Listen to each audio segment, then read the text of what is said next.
Economic and political reasons, psychohistorians have found in the collective unconscious of pre-Hitler Germany an unparalleled fascination with death and destruction, an obsession with dark and evil forces.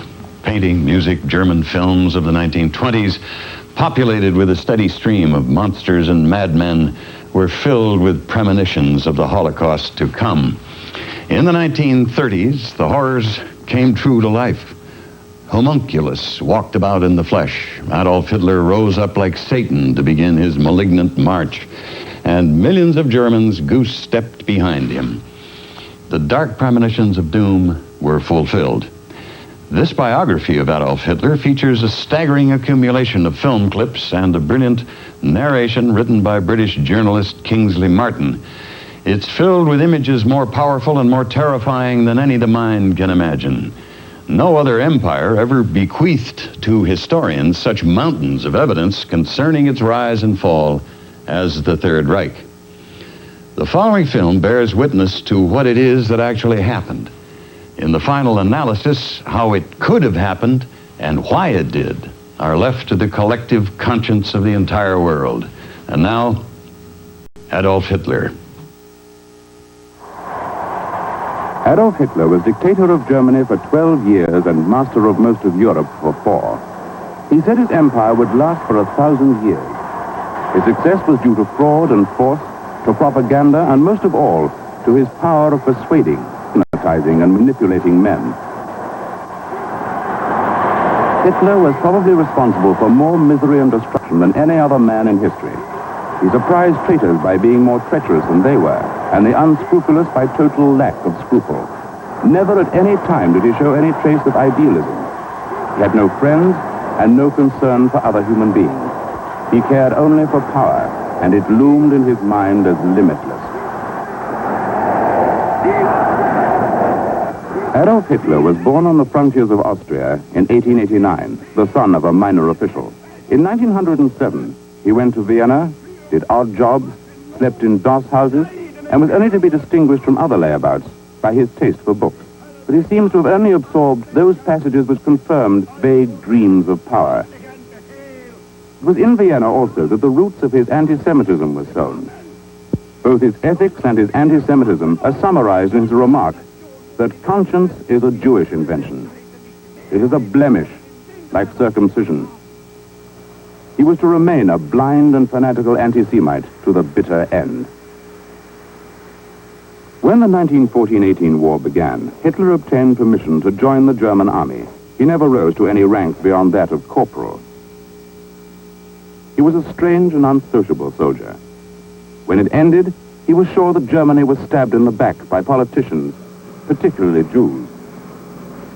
Like many soldiers, Hitler returned to Germany, suffering from the depression of defeat. Berlin was in revolution.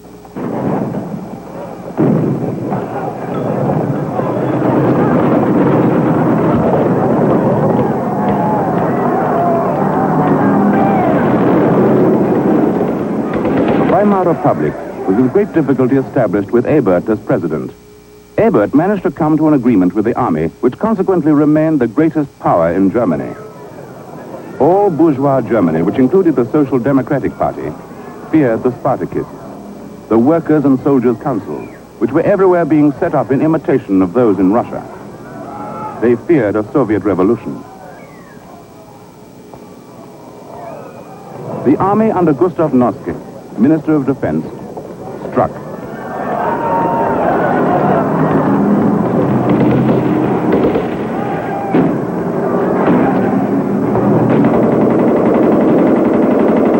It was called Bloody Week. The Spartakists, led by Karl Liebknecht and Rosa Luxemburg, were crushed. In Munich, where Hitler now was, the revolution had for a moment succeeded. But there too it was suppressed by the army. Hitler's anti-Semitism and eloquence so appealed to the army that he became a police spy. He was ordered to spy on a meeting of the German Workers' Party. He was attracted by their ideas and joined them. The most important resolve of my life, he said. French occupation of the Ruhr, early in 1923, roused German opinion to fever heat. The Treaty of Versailles had been a bitter humiliation. Now, in the hope of extracting reparations from the impoverished Germans, the hated enemy had occupied German soil.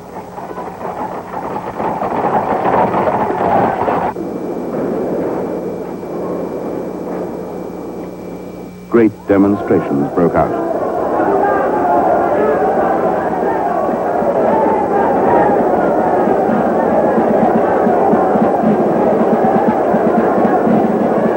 At this time, Hitler discovered in himself an extraordinary gift of oratory. Using homely Germanic words, he united people by giving them an idea of German resurgence, though they had come together only because they were angry and humiliated. Hitler found himself speaking to larger and even larger groups.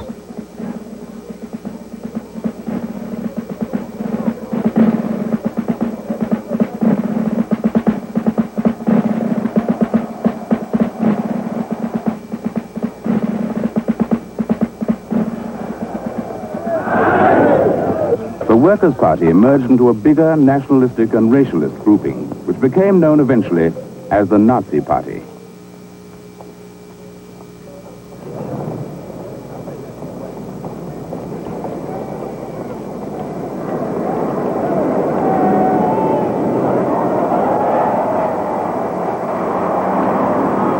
The movement acquired a newspaper called the Völkischer Beobachter.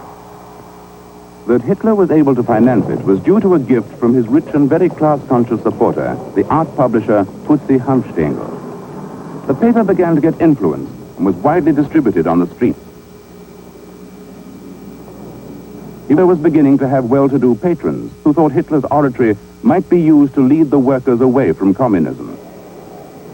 He used such people when there was a chance of getting money from them, and then soon forgot them. He used some of the money to open soup kitchens for the unemployed, the riffraff and the rabble. Many of these he recruited to form the brown-shirted stormtroopers, the SA. In November 1923, Hitler attempted a putsch in Munich. Using General Ludendorff, the respected national figure and war hero, they would march with their followers to the center of the city and take it over. The attempt was a complete failure. It ended in a fiasco. The Nazi Party was dissolved.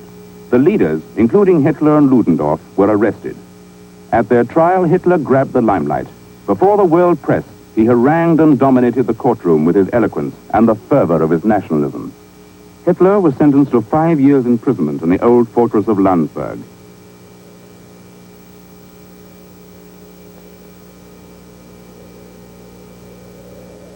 Here, treated as an honored guest, he sent for the faithful Rudolf Hess and began to dictate his autobiography, Mein Kampf. All his future ideas, the unification of Austria with Germany, the gathering of the German people, the conquest of France, and the enslaving of the Slavs, the Nordic myth, were all here. He was released 9 months after his arrest and left his castle in jaunty mood. Hitler began to reorganize. On February the 25th, 1925, the Völkischer Beobachter appeared with an editorial by Hitler headed, A New Beginning. His chief lieutenants at this time were Julius Streicher, the Jew-baiter, Rudolf Hess and Dr. Goebbels, a small man with a club foot and a vitriolic mind. The SA was reorganized into an armed band of several 100,000 men to protect Nazi meetings, break up other meetings, and to generally terrorize those who opposed Hitler.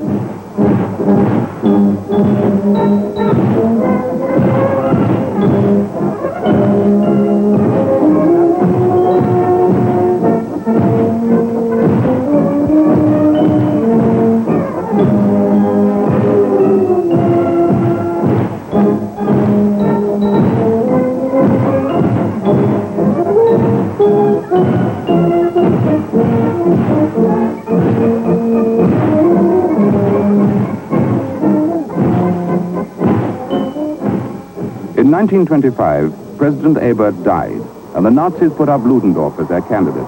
They only won 211,000 votes out of 27 million. As no one obtained an absolute majority, another election was held. The Nazis abandoned Ludendorff and supported Hindenburg, the greatest figure of the old army, a rigid conservative and nationalist. This change of attitude was due to Hitler's belief that he must find support in the right wing of German politics. He would gain power by being more nationalistic, more anti-communist, more anti-democracy than the monarchists themselves. The economic depressions of the 20s, with their masses of unemployed, widespread hunger and despair, were a thriving time for Hitler and his party.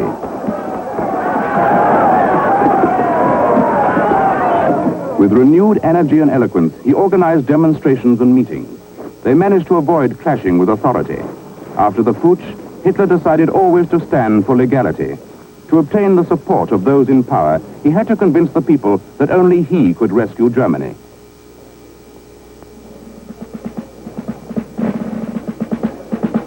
The communists offered an alternative, and like Hitler, relied on the support of the masses. Thälmann, the communist leader, was less spellbinding than Hitler.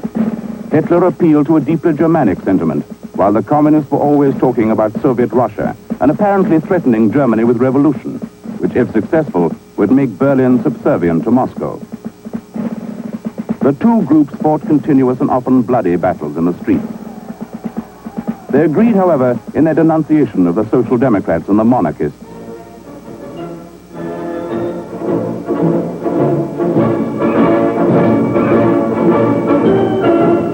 The monarchists, too, had their private army, and the Social Democrats believed they would save democracy with theirs.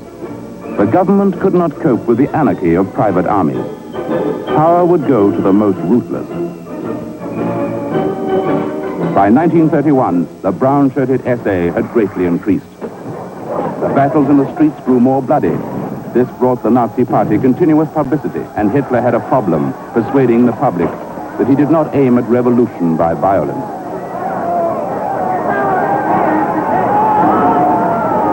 Hitler was now a national figure. He might even hope to be the largest party in the Reichstag.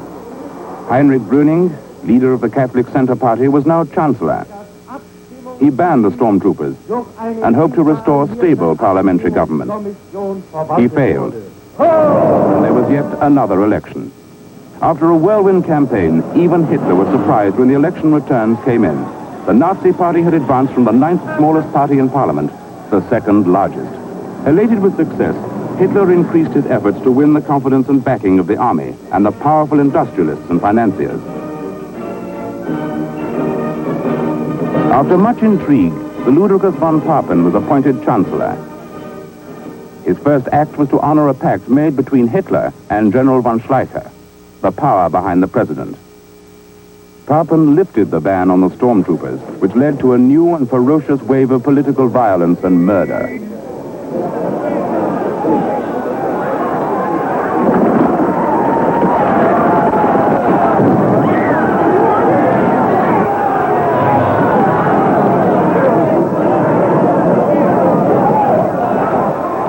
Hitler boasted to von Papen that he would make the Nazi Party the strongest in the country. In the elections of 1932, he made an all-out attempt at victory. He flew from town to town, speaking often 3 or 4 times a day. Die große Not unseres Volkes, die uns einst ergriffen hat und die uns zusammenführte im Kampfe, ringen und groß werden ließ. Daher können das alle die nicht verstehen, die nicht die gleichen Not in ihrem Yet the Nazi Party did not win more than 40% of the total vote. The majority which would sweep his party into power legally still eluded him. Hitler's policy was to persuade the small group of men round the aged President Hindenburg to take him into partnership. As a man who had only been a corporal in the war, Hitler was despised by Hindenburg, but he was persuaded to give him an interview. Hitler showed consummate skill, as always, in not showing his true colors to anybody who might be useful to him. At this moment, the other Nazi leaders were in despair. Goebbels complained in his diary that the party was bankrupt. After tortuous intrigues, General von Schleicher had by now manipulated himself to the chancellorship. He didn't last long.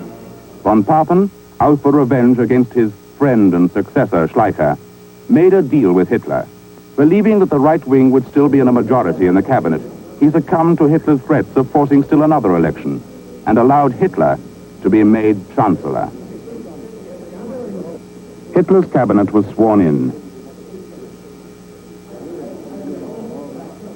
President Hindenburg made a short speech about the necessity of full cooperation in the interests of the nation. The Nazis staged a triumphal procession.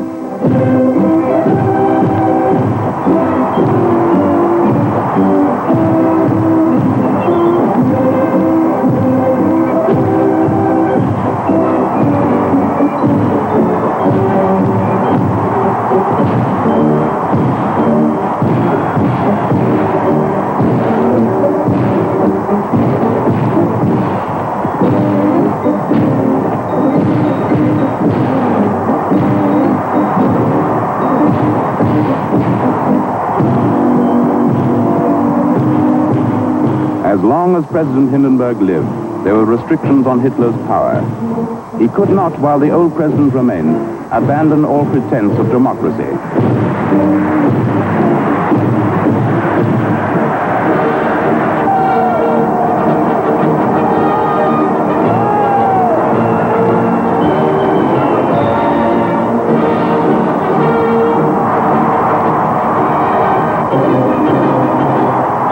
Certainly few understood what had happened when they made this former tramp from Vienna Chancellor of the Reich. On January the 30th, 1933, Hitler was Chancellor, but not yet dictator. Hitler's political power was still not complete. Only 3 of the cabinet posts, apart from the Chancellorship, were in the hands of the Nazis. He had once started to maneuver for a final election. The big businessmen and bankers, such as Dr. Schacht, Krupp von Berlin, Bosch, and Vogler, backed Hitler with colossal funds. In return, Hitler promised them he would restore the army and eliminate the communists. Hitler was aided by an extraordinary event, the Reichstag fire.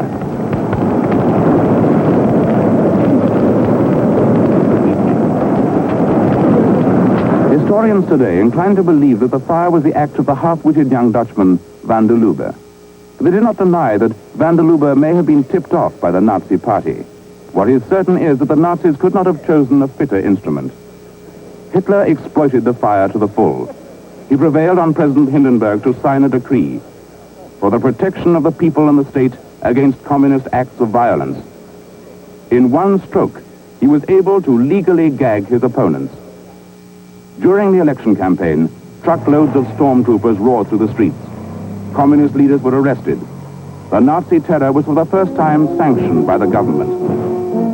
And for the first time, Hitler's election campaign was backed by all the resources of the state. There were mass rallies,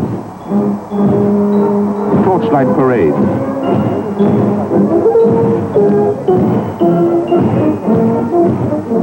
Goebbels, Goering, and Hitler broadcast on the state radio for the first time.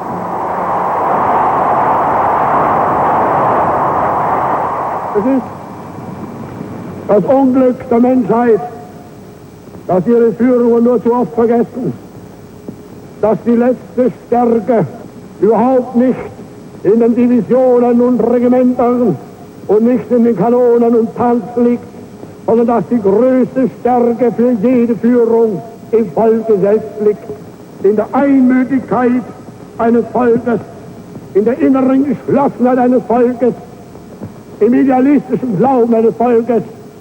Das ist die Kraft, die am Ende Berge des Widerstandes versetzen kann.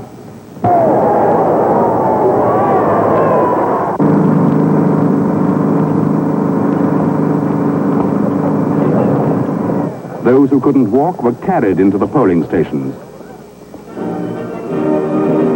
This was also the last time the aging and senile President Hindenburg was to vote.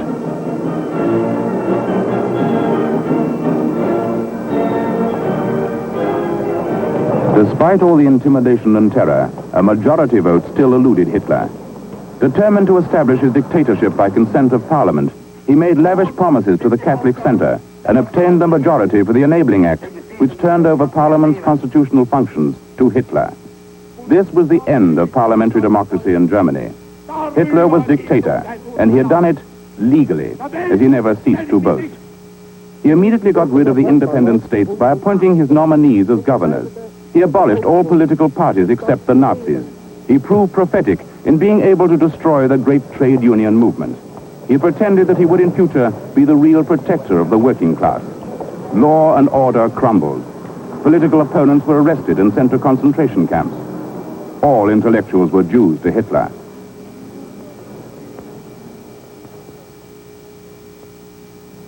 To Hitler, as he so often said, the Jews were not Germans. They were hounded, robbed, and beaten. Hitler issued laws excluding them from the professions. He proclaimed a national boycott of Jewish shops.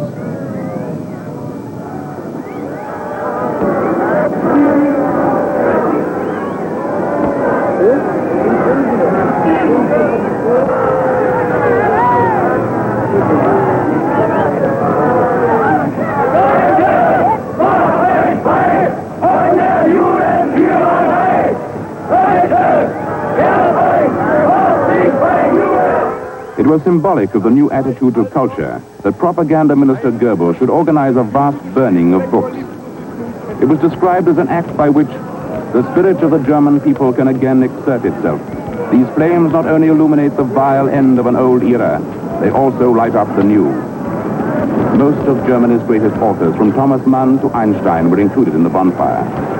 So were many foreign authors like H.G. Wells, Freud, Gide, Zola, and Proust. Hitler had destroyed the left, but the right remained. Hindenburg and the army and the financiers had to be appeased.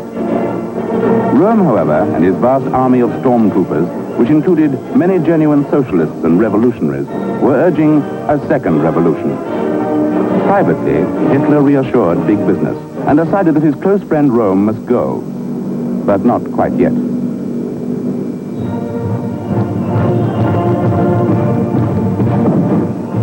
Hitler paid his first visit to Mussolini in Venice. The Duce, resplendent in uniform and dagger, was not impressed with Hitler. He patronized him and warned him to avoid revolution. Hitler returned to Germany, and on June the 30th, 1934, the Night of the Long Knives was contrived. The stormtroopers were dispersed on leave, and their chief, Ernst Röhm, was in bed thinking he might still win his struggle with the army. Hitler arranged to be out of Berlin, and the purge was left to Goering and Himmler. Several hundred of the stormtroopers, including Ernst Röhm, were shot, and many against whom individual Nazis had personal grudges. Hitler had been careful to prepare a brief for the Reichstag, explaining that the stormtroopers had been prevented by the purge from making a revolutionary putsch. The army was satisfied. Hitler rewarded Himmler by making him leader of the black-shirted SS, which was to become much more powerful than the stormtroopers.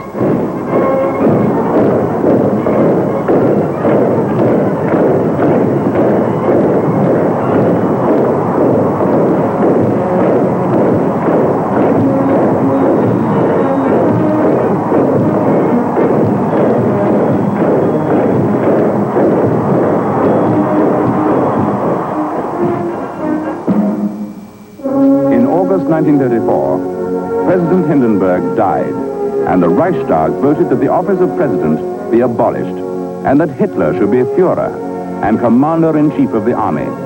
He was now complete master of the German people. More than 90% approved his appointment by plebiscite. Opposition was now almost impossible. The new Chancellor of the Third Reich began to consolidate his position with the German people. He knew how to appeal to their subconscious. It was as if he had antennae which other people lacked.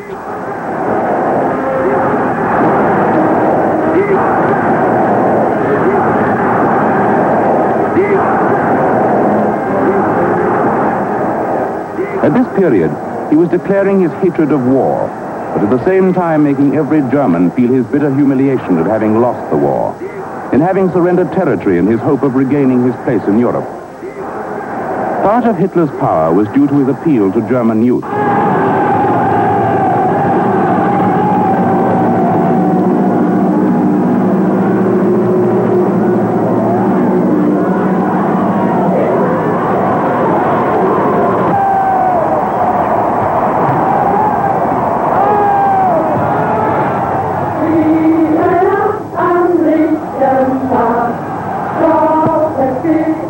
them believe that Germany would again become a great force, that all the people who spoke German in the world might again lift up their heads and be proud of their country.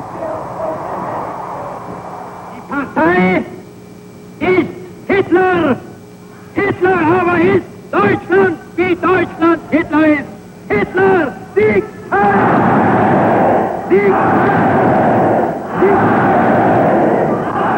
There is universal testimony to the power of his eyes, though his face remained utterly commonplace. He would begin with an account of Germany's defeat and humiliation, ascribing it to the Jews. He would continue with an account of the achievements of the Nazis in defeating the communists and the Jews. He would promise a glorious future for Germany. And then, with his face purple with excitement and his voice at full throttle, he would end with a tirade very few in his audience could resist.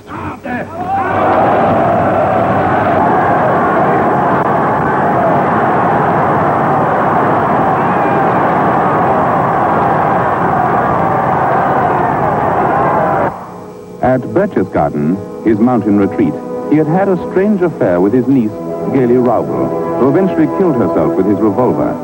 It has been suggested, but without evidence, that he meant her to commit suicide.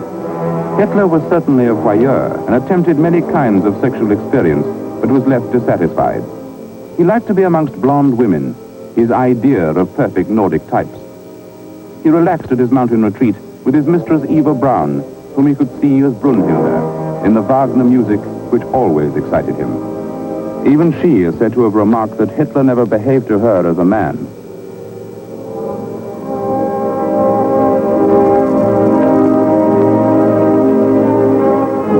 Hitler was ascetic in his private life. He was a vegetarian with an extravagant taste for cream cakes. He loved entertaining his cronies at Berchtesgaden, and until his health broke down and he believed that even Goering and his generals were plotting against him, he enjoyed reminiscing with them about past victories and romancing about future glories.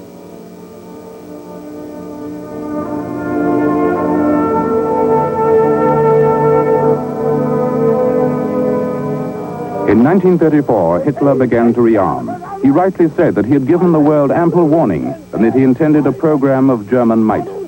No one had taken seriously his pledge, first to make France impotent and then to colonize Russia. He began by building great arterial roads about which nobody could complain, but they would serve to move his armies from frontier to frontier. He repudiated the League of Nations and scrapped the military clauses of Versailles. About this, all the German people were pleased. He reminded the Western powers that they themselves had not carried out their promise to disarm. He made a non-aggression pact with Poland, and so weakened France, which relied on her allies in the Eastern Front. He took the risk of announcing that the German army would be increased from its legal limit of 100,000 to 300,000. The army was naturally delighted, and the industrialists completely won over. He had already hypnotized the people into being cannon fodder. He arranged for Nordic youth to be kept in special camps to mate with Nordic maidens. Their children were to be the elite of the future.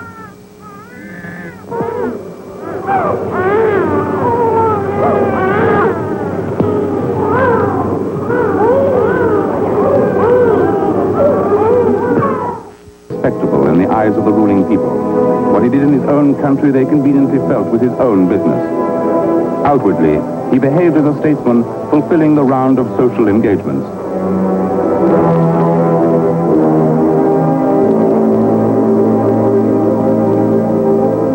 This was the outer face of Germany. Propaganda Minister Goebbels was remarkably successful in keeping the truth of what was happening in Germany out of the press. Even when he deprived the Jews of German citizenship, it was mainly the left abroad which protested.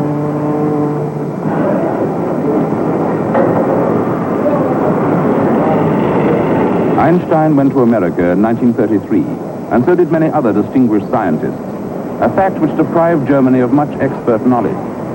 It may even be true that Hitler lost the war because he had thrown out those who were most advanced in scientific research. He might have had the atom bomb first. Many thousands of Jews and communists and others who remained in Germany with the courage to show themselves were sent to concentration camps.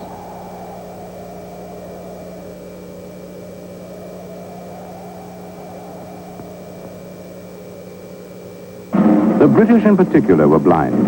There were several reasons for their failure to understand. They had uneasy consciences about the Versailles Treaty. The right as well as the left was above all anxious to avoid war. They wanted to be deceived. Hitler exploited this mood. On May 21st, 1935, he spoke to the Reichstag about the evils of war. In particular, he said, he did not wish to interfere with or annex Austria and would agree to any disarmament treaty. This speech, said the London Times, was a sincere and well-considered utterance, meaning precisely what it said. The foreign correspondents who attended Hitler's press conferences were less naive, but their dispatches about Germany were not always printed. The right wing in Britain would have nothing to do with any attempt to keep peace by collective security. That meant a treaty with Russia, which they feared. The government had decided not to quarrel with Hitler. Geoffrey Dawson, editor of the Times, remarked in his memoirs that he did his utmost not to print anything that might offend German susceptibilities. In March 1936, Hitler reoccupied the Rhineland. This was the last occasion on which he listened seriously to his generals. He had plans for withdrawal in case the democracies moved against him. It may have been their last chance to stop Hitler without war. But no one, certainly not the British, ever thought of stopping Hitler reoccupying his own country. At diplomatic receptions, he continued to declare his peaceful intentions. He was a genius at waiting for his opponents to give him an opportunity. His war program was not timed, but he carried through all his plans when the time was ripe. He rightly judged that he would make a friend of Mussolini out of the Abyssinian War and the threat of sanctions. Hitler's next move early in 1938 shocked the democracies by his fraudulent and violent tactics in annexing Austria.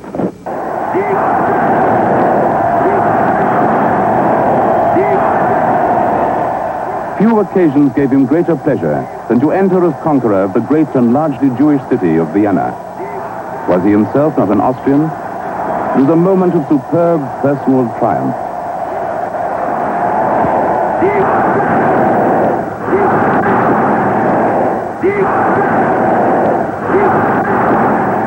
Sie entspricht dem Gebot, das einst die deutschen Siedler aus allen Gauen des Altreichs hergerufen hat. Die älteste Ostmark des deutschen Volkes soll von jetzt ab das jüngste Bollwerk der deutschen Nation und damit des Deutschen Reiches als Führer und Kanzler der deutschen Nation und des Reichs. The British understood when Hitler expressed himself troubled by the position of the Sudeten Germans inside Czechoslovakia. Neville Chamberlain hurried to Berchtesgaden to warn him against using force. Hitler allowed the British and French to undermine Czech resistance for him. Chamberlain sent a mission to Czechoslovakia and accomplished this. Chamberlain visited Germany 3 times. On the last occasion, at Mussolini's suggestion, Chamberlain and Daladier of France told the Czechs they must give up the German Sudetenland. Almost everyone in England and France were for the moment glad when the two leaders returned from the Munich conference with the promise of peace. But a wave of bad conscience and fear followed for having betrayed the Czechs. On 15th of March 1939, Hitler entered Prague.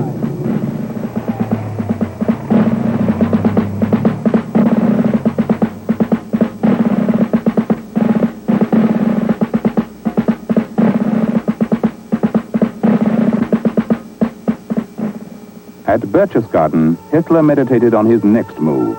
In Britain, there were people of all parties, notably Winston Churchill, who expressed their concern and alarm. Britain began to rearm.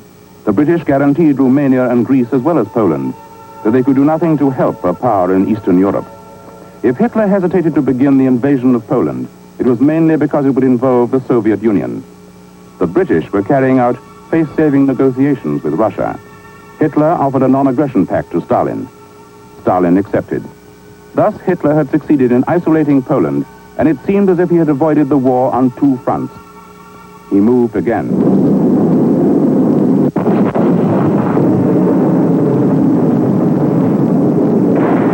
Hitler had been disappointed that the Czechs had surrendered without bloodshed. The rape of Poland provided plenty. This campaign was terrible and soon over. The Polish state was wiped out.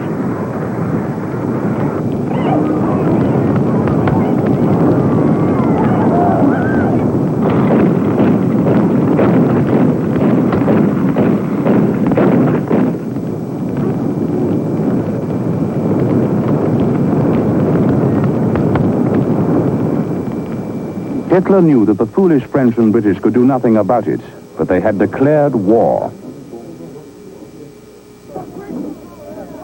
In 1940, Hitler's advance through France was spectacular. By going through Belgium and Holland, he avoided the Maginot Line and rapidly reached the Channel ports.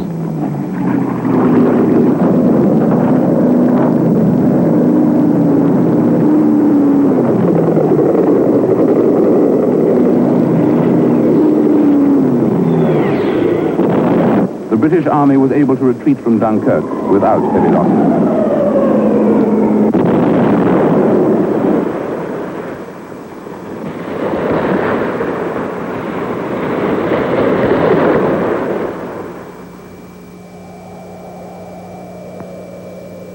Hitler's entry into Paris was a moment of supreme pleasure to him.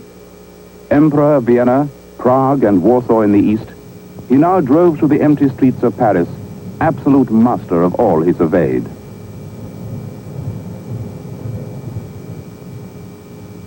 In a railway carriage at Compiègne, Hitler dictated the terms of the French surrender, the same railway carriage in which Germany had surrendered in 1918. The German people had watched his progress with some alarm, although they approved his foreign policy, which was, after all, traditional German policy. After his success in Paris, they seem to have had no more conscience about the war.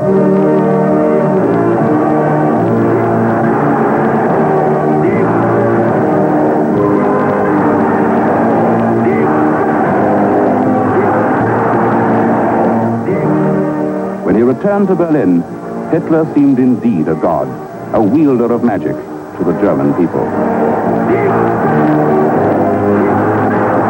That Britain should still go on fighting seemed absurd to Hitler.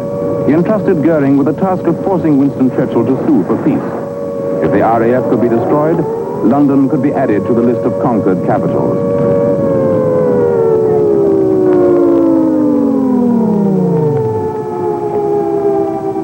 But the Blitz failed. Hitler, almost contemptuously, decided not to bother further with the obstinate British.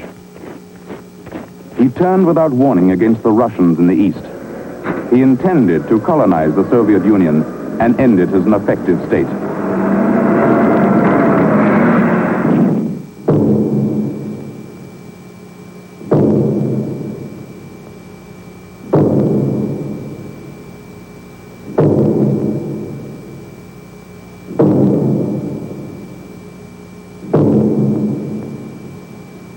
Himmler now had a free hand in Germany and Poland. All Slavs must be reduced to slavery. Vast numbers from every part of Europe were rounded up and set to work in Hitler's factories.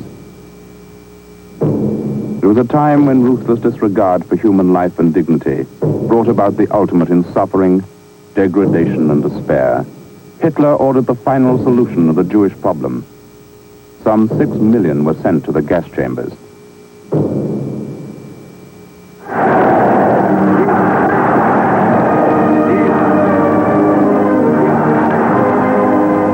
Hitler's plans for world domination were becoming a reality.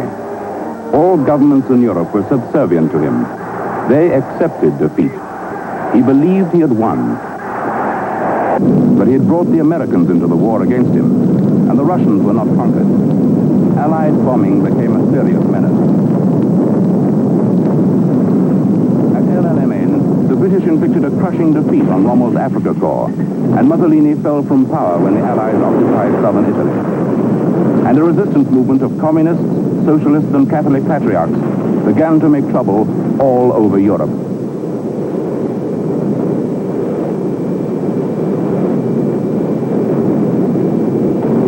At Stalingrad, the Russians halted the German advance. Hitler, like Napoleon, had failed to take account of the Russian winter and the Russian stubbornness in defense.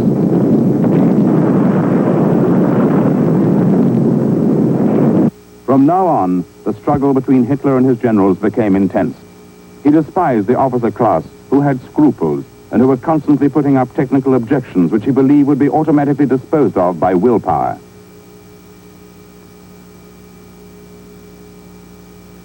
Hitler would no longer listen. He foamed at the mouth in fury when they suggested retreat to the Russian frontier.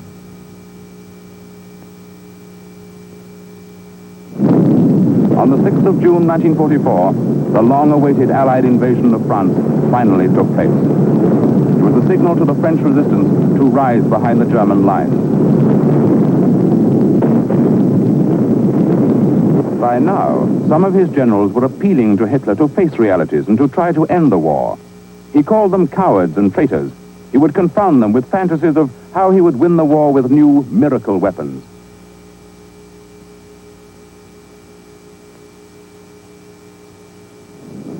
But it was clear that Germany's defeat was now inevitable. Everywhere, the German armies were in retreat. In the summer of 1944, a time bomb exploded in Hitler's East Prussian headquarters. It had been planted by a group of army officers resolved to save Germany from destruction. They knew they could not offer peace terms while Hitler was alive. The plot failed. Hitler escaped with minor injuries. 2 hours later, Mussolini visited Hitler for the last time. For both of them, the end was growing near.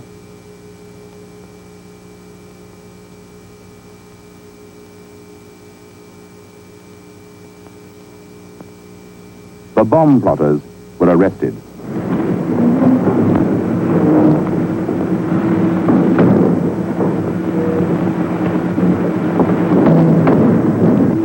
Josef Firma! Also, und wer sind Sie hier nicht unverschämt? Wir haben hier zu entscheiden darüber... feine Früchtchen! Sie haben gewartet, bis man die Dienstverpflichteten. Und zwar, wo sind Sie hingegangen? Chemische Erzeugung, haben keine Ahnung von Chemie. Werden Sie lieber eine Knarre in die Hand genommen. Mit Ihnen werden wir fertig. Obwohl uns ein deutscher Mann... They must all be hanged like cattle, Hitler ordered. Sie sind nicht berufen, And they were. ein Urteil anzumaßen, denn Ihnen kann man ja kein Wort glauben. With piano wire around their necks, they were hung from meat hooks and slowly strangled. Hitler watched a film of their death agony from beginning to end. By now, from the west, the British and Americans were crossing the Rhine and were fast advancing towards Berlin. From the east, the Russians had reached the outskirts, and the battle for the German capital began.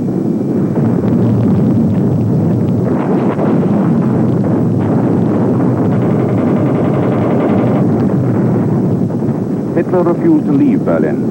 He was now frenziedly issuing orders to his crumbling armies from the bunker, his headquarters deep below the Chancellery. Utterly oblivious of reality, he deluded himself that mythical armies were on the way and victory was still possible. In the Chancellery gardens, he inspected the only new army he could raise, an army of children.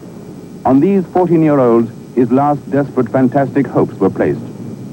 They, too, were to be sacrificed together with the remnants of the defending army.